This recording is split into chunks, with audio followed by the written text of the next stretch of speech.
The Didache, a paper written by yours truly, Herman Calmcacil. The Didache should be as widely known and as read as the Bible in the Christian world. The Didache, or the Teachings of the 12 Apostles, is a small theological treatise compiled by an anonymous author during the late 1st century or very early 2nd century A.D. The Didache would become a foundational piece of early church literature prior to the establishment of the canon of the New Testament. Early Christian church fathers and historians would often cite the Didache in their letters and historical manuscripts, with notable examples of usage being the Bishop Eusebius of Caesarea in his book Historia Ecclesiastica, written in 313 AD, with later publications and finishing in 325, as well as Patriarch Athanasius of Alexandria in his Festal Letter 39, written in 367 AD. Now, James R. Peyton Jr. defines church fathers as influential men in the church who were bestowed the term after their death if they passed 4 major tests, those being antiquity, holiness of life, orthodox teaching, and finally, ecclesiastical approval. The Didache would, however, over the following centuries unfortunately be largely forgotten by most and copied only infrequently in scholarly circles.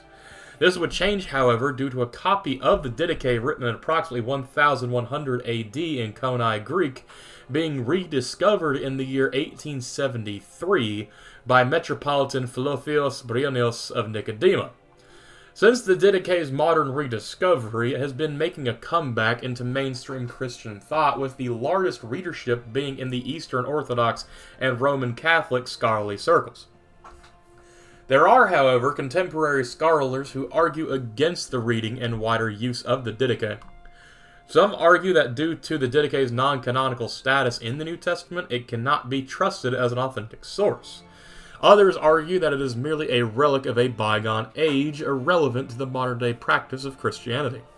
Many more, however, argue that because the Didache has an unknown author, it is merely a forgery written after Emperor Constantine of the Byzantine Empire convened the First Council of Nicaea in 325 AD, which was then passed off as being written in the 1st century. These arguments, however, do not stand up to historic scrutiny. Despite the Didache not making the final cut of the New Testament canon, it was included in many pre-council biblical canons of the early church fathers. The Didache was also included after the establishment of the New Testament canon in the list of documents known as the Apocrypha, as especially important to catechumens and newly baptized members of the church, notably by Patriarch Athanasius of Alexandria in 367 AD. The Apocrypha are defined by Merriam-Webster Dictionary as early Christian writings not included in the New Testament. The Didache also played a role in early Christian history and teaching despite its non-canonical status, as outlined in Historia Ecclesiastica by Eusebius of Caesarea in 313 to 325 AD. The teachings that can be found in the Didache, written in the late 1st century, can also be experienced in the modern-day Eastern Orthodox, Roman Catholic, and some High Church Protestant denominations. Notable examples include fasting rules, the recitation of Our Father prayer thrice daily, and baptismal practices. Within the Didache, fasting rules are laid out thus: do not let your fasts fall on the same day as the hypocrites, for they fast on Mondays and Thursdays. Keep your fast on Wednesdays and Fridays. We can see this reflected in the modern-day practices of the Eastern Orthodox Church, as outlined and explained by the Orthodox Church in America, with the command to fast to remember Christ's betrayal on Wednesday and crucifixion on Friday. The Didache also outlines the recitation of Our Father prayer by stating, "Pray this way 3 times each day." The recitation of Our Father prayer is standard practice in both the East Orthodox and Roman Catholic churches, as we can see outlined in the Didache. This practice, which has been preserved to the modern era, was in place even prior to the Didache's compiling. Baptismal practices also have remained largely unchanged from the time of the Didache's authorship, as most major churches still practice triune immersion in the name of the Father, and of the Son, and of the Holy Spirit. The Roman Catholic Church, however, does not practice tri-immersion in most cases. However, they do practice the sprinkling of water in the name of the Trinity, and this practice is supported by the Didache as another mode of baptism. As we can plainly see, practices and procedures outlined in the Didache can still be found to be relevant in the modern day and widely practiced by most Christians today. Now, the Didache that can be understood to be an authentic document that predates the First Council of Nicaea in 325 AD, due to the simple fact that Eusebius of Caesarea cites the text in his 313 to 325 AD book Historia Ecclesiastica, where he states that while it is not canon to the New Testament, it is an old text that is nevertheless important, thereby relegating it to the Apocrypha.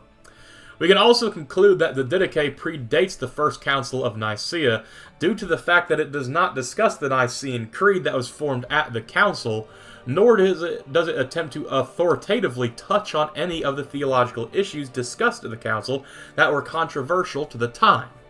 If indeed the Didache was a forgery produced by the Byzantine Empire Constantine the Great during the First Council of Nicaea to disprove the opposition after the council, it would not have been an authoritative document to disprove the concerns of the time, as it did not attempt to disprove or argue any point, but instead seeks only to instruct.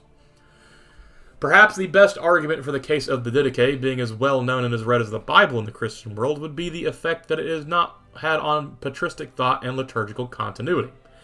Now, patristics are defined by Merriam-Webster Dictionary as the study of the writings and background of the Church Fathers.